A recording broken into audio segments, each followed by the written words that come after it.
So they're torturing me like crazy.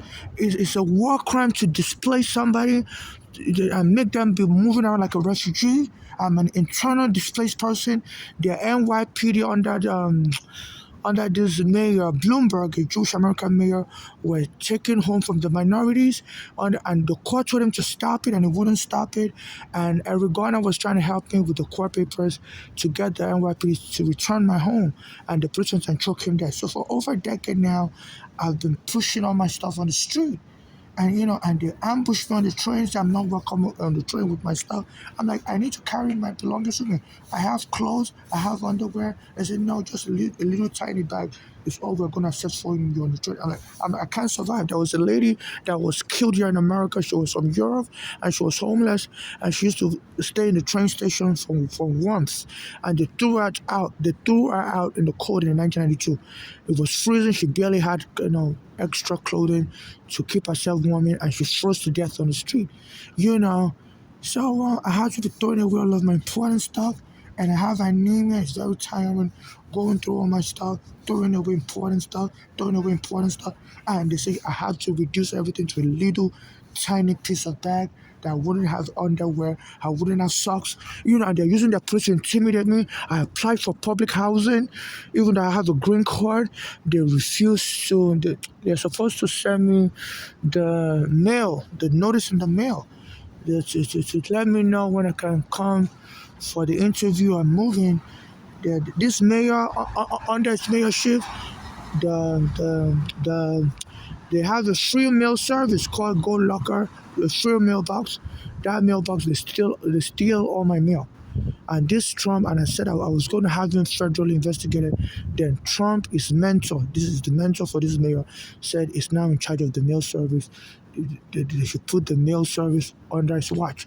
So they are leaving me out here on the street on purpose, and they're trying to involve me in some sex trafficking, human trafficking, whereby they believe if they kill you, and if they can lie to the court that you sold your your your rights away, and you're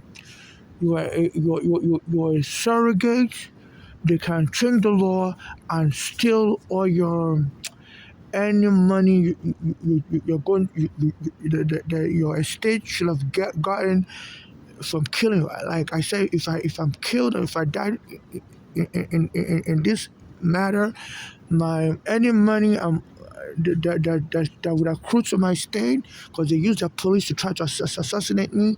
Whether the police assassinates me or not, I said any money that would accrue to my state should be used to get justice for me and my late mother, and the rest should be donated to charity for people that suffer xenophobia. So I guess that really gets them afraid. So they've been sending people to try to lure me into prostitution, to try to tell me, and if they give me $1, would I have sex and with them, and have the baby for them? I said no, stay away from me. I'm not looking for any kind of sex trafficking. Yeah, I do beg for money on the street, but it's just for humanitarian assistance for myself. I'm not into any sex trafficking or no. So they keep bringing people around me that act weird. That actually, and I have anemia. I don't really have the strength to fight anybody, so I'm always tired. So I've been fixing my back, but I got so tired for the past. I got here, let's say 2 p.m. yesterday, and I could barely, I've been so tired from 2 p.m. yesterday. Yesterday was May 12th, 2025, to like 3 a.m. More over 12 hours. I could barely do anything. I was fixing my bag. I was getting rid of all of my important stuff, throwing it away in the trash. All of my important stuff. I had to throw it away. But I feel so tired. So I couldn't even move. I couldn't even move. You know, because I have low blood count, and I use this as my walker. Because they refuse to give me a walker. The doctors here, they allow people of color to suffer more pain, because sometimes I feel dizzy, I feel like fainting. So I've just been sitting down here as I feel too dizzy to walk because of my low blood count. I'm not able to cook anymore. The apartment me and my mother was living in Staten, we had a kitchen, we could cook meals. So I'm supposed to be eating very specialized diet so I can get some of my blood counts back up because I have very low blood count. So I know I've been so weak. I've been so tired and weak. And I was listening to this WABC radio. It's like is their propaganda radio for their FBI and CIA and their NYPD. There's something wrong with this WABC radio. The owner, Cass Martinez, said he knows Trump. Trump is his friend, and he appears on this radio station. And and they have a show now. Today is May 13th, 2025, called After Midnight, and the host. Let me just turn it on. You know, Do you call them clients, by the way? Yeah. For all I know, there's some Eastern. So yeah. So the host was saying if somebody's at work around this time, they must be wanting to try new things. That's why anybody will be awake around this time. It's like 2 a.m. They must be wanting to try new things. That means they're available. So they've been sending people to me to lure me into surrogacy. So this is like a war crime. So that because I'm a gay, transsexual, I'm unmarried, I don't have a child. So they say usually like Diallo, it was an African that was killed. He was young, he was like 26 years old. So his own mother inherited everything. But my mother is dead, my father is dead, my mother's daughter is violent for her. Friend mentioned us one of my mother and got her removed from the ICU in 2015 when she was getting treated for heart disease, when she was on oxygen mask, told the hospital to remove the oxygen mask and go and lock her up in the psychiatric hospital, in the psychiatric ward of Bellevue, where she was getting treated at the intensive care unit. So to the process of my mother was still able to speak, and she was a nursing assistant. And she was telling me that the daughters and the hospital was mistreating her because my mother was born in Nigeria, daughters were born in America, and she told me her daughters violently and fraud were into insurance fraud. So they killed my mother by depriving her of oxygen. They removed the oxygen mask, and they decided that under the daughters under the daughter's force narrative that my mother was crazy and they should move her into the psychiatric ward. Even though she went to the hospital to treat a heart disease and she was able to speak English, she passed the mental health test. But the hospital and the daughters decided to abuse my mother, thinking she wouldn't be able to get justice, and remove her oxygen mask and transfer her to the psychiatric ward. And so my mother couldn't breathe anymore and she died that way. So I've been trying to get justice, but the their police community and their FBI, they're blocking me from getting justice, even when my mother was alive, because she normally marched against this police for invading our home. And when they killed my friend, Ricardo, she marched. So they're making sure people that that are activists like my mother or me can't get justice, and they're deprived of justice. So they're aiding and abetting the daughters even after the murder of my mother to still abuse my mother from getting justice. It's like 10 years this month that my mother was killed. But there's an Alien Torch Act that I could file a lawsuit under. It has a 10-year deadline. This month the statute of limitations will expire, but there's an extension because due to COVID, the court was closed into 2020. In 2020 for like 3 or 4 months, so there's an extension for 3 or 4 months. So now, ordinarily, the statute of limitation will expire this month. So sometimes I see my mother's daughter walk by here, that Bolale, even though she lives in Pennsylvania, but she always see her around this neighborhood. So it seems their law enforcement community is giving her my information, because I used to be in immigration prison. When my mother brought me here, they confiscated my visa at the airport, said children are not allowed in America. I had a green card visa stamped in my passport. My mother had a green card at the time, and they arrested me. So since then, I've been under federal surveillance. So I believe they must have been given this body, my whereabouts, to follow me around, just to intimidate me, to try to. Then my mother said that the blood is very violent. She was arrested for beating up a white family. She was staying with. So it's like they sent her on an assassination plot. to try to provoke me. I always say in this neighborhood, just walk past me, just to get me angry, but I'm really a peaceful person, but I want justice for my mother. So they send all kinds of people to antagonize me on the train. I have diarrhea. When I'm trying to use the bathroom, they told the bathroom workers to antagonize me, deny me access to the bathroom, call the police on me. So it's like they're engaging in war crime and trying to kill as many foreigners as possible, especially if you're seeking justice against the US government or against the police here in America for whatever harm the police may have caused you. So this WABC radio is like their propaganda tool, whereby the host was saying if somebody's awake at nighttime like this and walking around, they must be willing to try new things. So they keep bringing people around me that try to lure me into some kind of prostitution and surrogacy, so that I think that they hope to harm me through this torture, because it's very hard for me to, because I'm having to just, I have low blood count. So one of the one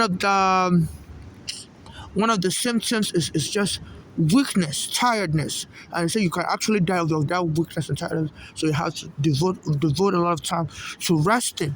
So so I sat here for like 12 hours. I could barely move. I was just so tired. I was trying to throw away a lot of my important stuff, but in the process of throwing all my stuff away, I was walking up and down, going to the garbage, and I started becoming very tired, and I started. Even though it's very dangerous here, people bother me here, uh, you know, I physically hit me and stuff. This is a very dangerous place to be. There's no cameras, but when I try to sit in front of cameras, they'll send people to chase me away. There's a camera across the street at Dwayne Reed. They'll send, so they always tell people to chase me away from where there's cameras because they don't want the torture I'm experiencing to be on camera. They say they do this in the U.S. New York City prisons also. They'll turn off the camera and torture the prisoner to death. There's been allegation also that this Epstein that was in federal prison, I believe in Brooklyn or somewhere, yeah, it was Brooklyn federal prison. They said, they found him dead, but the camera that was supposed to be watching him was turned off or was off. So there's a camera here, and there's a Dwayne Reed store here at Harrison and Greenwich. But when I try to sit in front of the camera there, those lights are like cameras. And there's chairs right where I could sit at, but they will send people to attack and shoot them. So and I'm extremely tired from my anemia. So just to avoid trouble, I just sit somewhere else where there's no camera and it's very dangerous. People get cornered and killed here in America on the regular. I think that was the story in the news now that somebody was even just walking by a little kid, 16-year-old in Queens or somewhere in the Bronx, and she got hit by a flying bullet. So usually I always try to sit by camera, so in case anything happens to me, people will be able to see if it's accidental or it was purposely done. But it's very dangerous. That's why I don't see nobody out. It's very dangerous to just be out by yourself in a darkened area like this, or but there's no camera recording what is going on, So this is a war crime that I'm experiencing, whereby even the U.S. Supreme Court, the highest court in this land, said the police can't take you home like they did to me and my mother in 2010, evicted me and my mother from my basement apartment without a court order, and the court says, whenever they do that, they have to restore you back to your apartment immediately or find you a new place to stay. So it's been 15 years already since they took me from my home, and I've been trying to apply for another apartment, and they make sure they sabotage me. The mailbox I'm using called Locker Box. I applied for an apartment this year, like 2 months ago or last month, called Williamson apartment in the Bronx. It's a Michelama apartment. That means it's one of those apartments that, once you move in, you don't Cause right now all I get is $250 a month in welfare. So they'll just take out maybe like $50 a month for your rent. You don't pay more than that. So and to deny me housing, they make sure I cannot get the letter in the mail. I apply for it online, and usually they'll send you a letter inviting you to move in and whatever. They make sure that letter I I can't get it in the locker box mailbox. The mayor's Black Americans say some Black Americans don't like Africans, so they're putting me under surveillance and they're sabotaging everything I do to keep me on the street longer because it's very dangerous out here on the street. There's a lot of violence here near New York City, and you can be attacked randomly or purposefully. And they make sure that I can't sit near the camera. Anytime I sit near a camera, they'll send people to attack to chase me away. You know, so and as I was fixing my bag, throwing away a lot of my stuff, I got so tired. So I just been there for like 12 hours you know, just sitting down tired because I can't eat. I'm unable to eat healthy and stuff because I don't have a kitchen to prepare food, and it's very expensive buying cooked meals, on the street and stuff from restaurants. So this is what I'm going through. So I'm not into any kind of prostitution, and this WABC radio needs to be investigated for war crime. So they say once you're under their surveillance like that, whatever you're listening to, they can through my cell phone they can tap in and hear the background noise. So they keep planting all this, false narratives. So if somebody's out on the street late at night, it means they're looking to try something new. They're willing to experiment. So they're trying to lure me to some sex trafficking, so that if I get killed, they can go against my wish. That if I ever die, you know, my money, any money, you know, any asset I have should be used to get justice for me and my late mother, and the rest of the money should be given to charities, to those that suffer xenophobia, especially those being deported by this Trump, the president of the United States. So also, no family member should inherit any of my property or money, and I don't want anybody to create any baby for me. I'm unmarried, I'm transsexual gay, and I'm not looking to have children, or child, so nobody should take my sperm when I die to create a baby on my behalf, So just sometimes people would try to, because if somebody has a child and dies, the child would inherit everything. And whoever's taking care of the child will have access to the money. So I believe this is what they're trying to set me up for, to be inviting people, to be trying to lure me into sex trafficking and human trafficking. No child will be able to survive just being used as for business. Children need love to grow. So how do you kill a parent and believe you can take over the child's life and just use that child for you? That's called human trafficking. So I don't have any child. I don't wish to have any child or children. I'm homeless on the street, and they need to stop sending people to try to lure me into sex trafficking, to try to, to try to get me to prostitute myself. I'm not looking for any sexual relationship with anybody. I'm not looking for any marriage. So this WABC radio and their FBI and their police needs to be investigated by the International Criminal Court for torture, sex abuse, rape. A guy even took me home in the Bronx in 2020 and raped me. Said he wanted to get married. I said no. I told him no. At that time, they lock up all the bathroom in the train stations, so I couldn't find a bathroom to use. So I'm being tortured, and this has to be investigated. Yeah, I also reached out to the Nigerian embassy. They promised to help me, but they refused to help me. So they said Nigerian government is also very corrupt, and they participate in all kinds of crimes. Also, the government officials, so they use all kinds of people, Africans, people of different ethnicities, Spanish people, like the Russian people that are so sometimes use some of them Spanish women that are recent migrants, to be acting weird around me and stuff. So But I always let people know I'm not into any prostitution. I'm not looking to have a child with anybody. You to leave me alone. But I do beg for money on the street just for my general upkeep. I panhandle for my general upkeep. I'm not into any surrogacy business.